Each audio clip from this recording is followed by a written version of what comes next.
Hello and welcome to the Commander's Quarters, your Magic the Gathering source that helps you command your budget.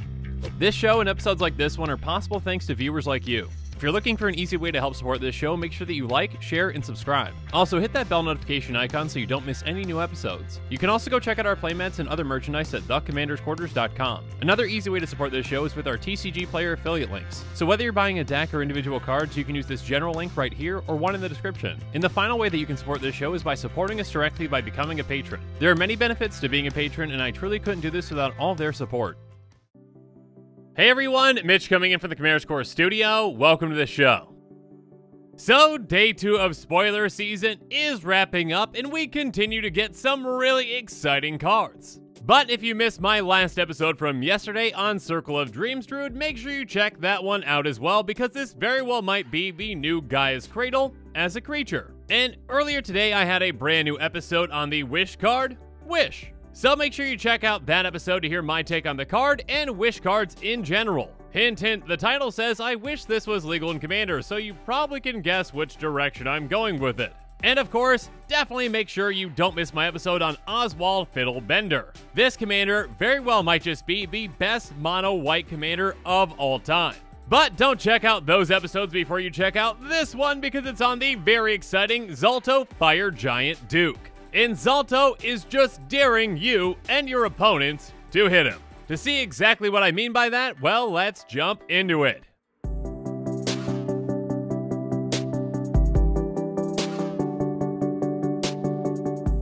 First off, a big thank you to Eddie for your fantastic ideas and the discussions around this commander. And as always, if I make any mistakes, or if I make any mistakes in any episodes, make sure you blame Eddie below in the comments, because it's always Eddie's fault. Regardless, Zalto Fire Giant Duke is a 7/3 giant barbarian with trample that costs 3 red. Zalto has, whenever it is dealt damage, venture into the dungeon, which means that you either enter the first room or advance to the next room of a dungeon. Now, if you don't know about the new venture mechanic and how exactly dungeons work, well, I'm not going to be covering all of that in this episode, because that actually took up an entire episode to cover. Now, I will give you the gist in this episode, and I'm just going to be covering one of the dungeons, but if you want to see all 3 and all the rules around them, make sure you check that episode out. Regardless, when you do venture either into a dungeon or through a dungeon, you are getting room ability triggers. So the more that Zalto gets hit, the more beneficial triggers you are getting. Venturing into and through a dungeon can be very advantageous. And with the right setup, we can really take advantage of our commander's trigger and go at a blistering pace through dungeons. So for example, let's take a look at Lost Mine of Phandelver.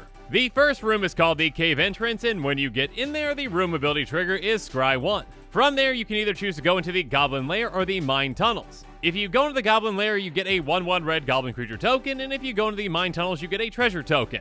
If you went into the Goblin Lair, from there you can go into the Storeroom or the Dark Pool. If you go into the Storeroom, you get a ++1 counter on target creature. And if you go into the Dark Pool, each opponent loses 1 life and you gain 1 life. But if you went into the Mine Tunnels, you could also choose the Dark Pool or the Fungi Cavern. And the Fungi Cavern says target creature gets -4/-0 until your next turn. Regardless of what way you pick, the final room is always going to be Temple of Dumathoin, and that room ability trigger is going to be Draw a Card. So again, whatever path you pick, you can get a lot of benefits out of this. And the more times that Zalto is dealt damage, the quicker you're going to be going through the dungeon. And then once you complete the dungeon, you can start that same or a different dungeon again. Now, while Zalto has quite a bit of power, unfortunately it doesn't really have all that much toughness. But of course, we've got some ways to work with and around that.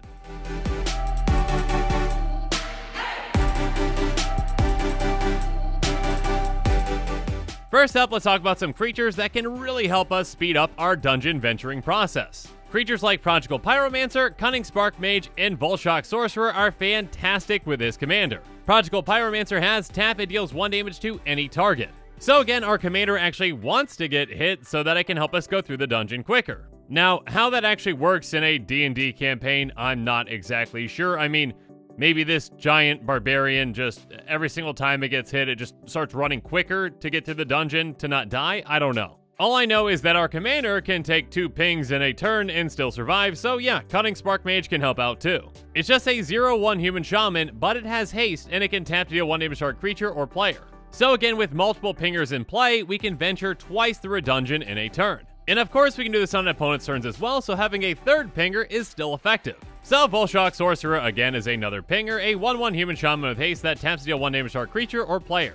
In mono red, we've got plenty of options for pingers, so yeah, you've got a lot to pick from. And of course, you can even look outside of creatures that ping, and even an artifact like Staff of Nin can really help us out. It says at the beginning of your upkeep, draw a card, and it taps to deal 1 damage to any target. So card advantage as well as venture advantage, or whatever you want to call that, yeah, this card can help us out a lot throughout the game. Speaking of which, Endbringer is fantastic with this commander. Endbringer is a 5/5 Eldrazi that's gonna untap during each other player's untap step. And by tapping it, deals 1 damage to our creature or player. So yeah, in just one trip around the table, with just Endbringer and our commander in play, we can ping it 4 times. And that means we basically just venture through the entire dungeon. So maybe we scryed 1, created a goblin token, put a counter on our commander to make it bigger and take more pings, and we also draw a card. So yeah, again, pinging our commander repeatedly can give us a lot of value. Again, especially if we can continue to ping it more and more by making it bigger. And yet, just like Endbringer, Pyrohemia can be fantastic in this deck as well. It says at the beginning of the end step, if no creatures on the battlefield, sacrifice Pyrohemia, and by paying a red, it deals 1 damage to each creature and each player. So as long as we've got the mana for it, we can just keep pinging our commander when we need to. Venturing further and further into a dungeon and completing it, then starting another one, and you see where this is going. There are plenty of ways to take advantage of our commander's trigger. But there's one especially nasty way, and we'll get to that right now.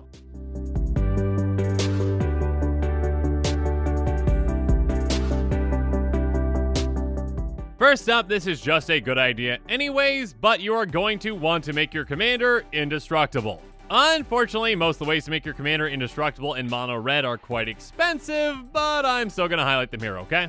Hammer Nazan says whenever it or another equipment enters the battlefield under your control, you may attach that equipment to target creature you control. And equipped creature gets +2/+0 and has indestructible. And then Darksteel Plate and Shield of Kaldra essentially do the exact same thing. They are both indestructible and give the creature they're equipped to indestructible. So they can be very hard to deal with while also making our commander incredibly hard to deal with as well. And again, making our commander indestructible means that we can just keep pinging away as much as we want and our commander's not gonna die. So even if our commander only has 3 toughness, we can still ping it 10+ times in a turn if we really want to. And that's pretty much exactly what we want to do. Some other cards that can make our commander indestructible though are Cauldron Complete, That Which Was Taken, and Soul of New Phyrexia, which is actually budget friendly, or I should say a lot more budget friendly. Cauldron Complete gives equipped creature +5/+5, First Strike, Trample, Indestructible, Haste, and whenever this creature deals combat damage to a creature, exile that creature. So it helps out in a lot of ways, most notably obviously the Indestructibility. And then That Which Was Taken has pay 4 and tap with a divinity counter on target permanent other than that which was taken. Each permanent with a divinity counter on it has indestructible. So as long as this stays in play, our commander is fine. And then Soul of New Phyrexia has pay 5, permanents you control gain indestructible until end of turn, and pay 5, exile from our graveyard, permanents you control gain indestructible until end of turn. Regardless, if we're actually set up correctly, we only need to activate this once. And again, a huge thank you to Eddie for pointing out this next card. And that next card is, of course, Blazing Sunsteel. Blazing Sunsteel is an equipment that costs 1 in a red. It has equip 4 and it says equipped creature gets +1/+0 for each opponent you have, but that's not the important part. The important part is, whenever equipped creature is dealt damage, it deals that much damage to any target. So, here's how it works. We suit Zalto up with Blazing Sunsteel and also something that gives Zalto indestructibility like Darksteel Plate. Then all we have to do is deal 1 damage to our commander, and we win the game. So let's say that we've got one of our pingers in play. Well, let's ping Zalto. Zalto's dealt damage, so we venture into the dungeon. And for this combo's purposes, let's just use Lost Mine of Phandelver. So we venture into the dungeon and we scry 1. And then Blazing Sunsteel says, hey, Zalto was dealt damage, so now it has to deal that much damage to any target we select. So we select Zalto and we ping Zalto with Zalto. So Zalto's dealt another damage and we venture further into the dungeon. Let's just say that we do the mine tunnels this time and we create a treasure token. Then Blazing Sunsteel again says, hey, dealt damage again, so dish out 1 more point of damage. So thanks to Blazing Sunsteel, Zalto pings Zalto. And thanks to the Darksteel Plate, Zalto is indestructible, so he survives. Yeah, usually 3 pings would kill Zalto, and we're going to be pinging him a lot more than that. So essentially we have Zalto ping himself an absurd number of times. The path that we're most likely going to be taking is Cave Entrance, Mine Tunnels, Dark Pool, and Temple of Duathoin. And we're just going to keep taking that over and over again until we win. So we scry 1, get a treasure token, and most importantly, each opponent loses 1 life and we gain 1 life. And then with Temple of Doomthorn, we draw a card, and yes, we could technically draw ourselves out, but that's only if our opponents have more life than we have cards in our deck, which isn't likely. Regardless, even if that is the case and we're running out of cards, we can just keep going through Tomb of Annihilation and win that way. That is, as long as our opponents have a reasonable life total.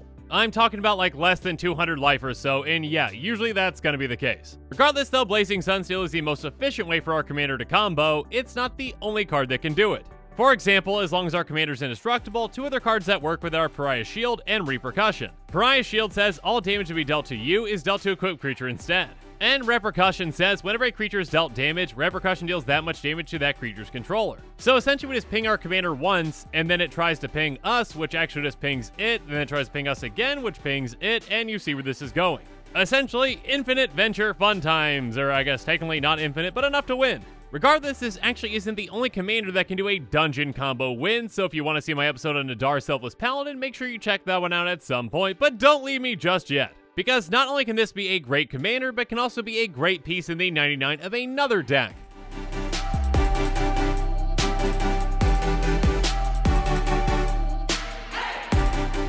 A commander that might want Zalto in their deck is Jeska, Warrior Adept. She's a 3/1 first strike and haste that can tap to deal 1 damage to a creature or player. So yeah, a pinger as your commander can easily make use out of Zalto, which can again venture through dungeons when it's pinged. And speaking of commanders that ping, Sir Kara the Bold essentially can do the same thing. She's a 3/3 human knight, and whenever she or an instant or sorcery spell you control deals damage to a player, exile the top card of your library, you may play that card this turn.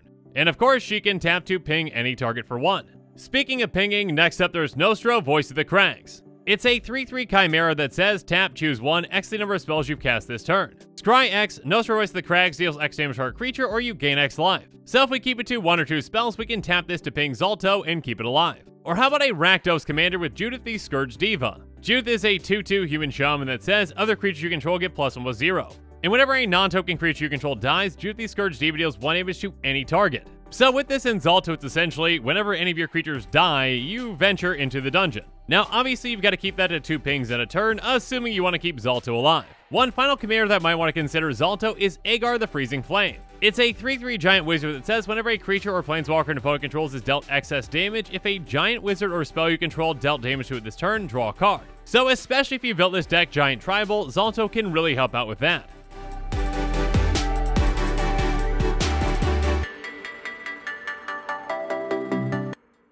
But now it's time for me to give you my final thoughts on this commander. This commander can be a lot of fun. Again, you can just build a deck with a ton of pingers around it and increase its toughness and ping it a ton to keep venturing through the dungeon. Or if you really want to, obviously you can make those combo pieces work with it as well. If, like me, you saw the dungeon mechanic and said, hey, I want to find a way to take out my opponents with that, this might be the perfect commander for that. So have fun pinging Zalto infinitely and venturing as far as you want into and through the dungeons. And with that, this show has come to a close, so it's my turn to hear from you. So in the comments below, let me know what your thoughts on this episode are, and as always, thanks again and have a good one.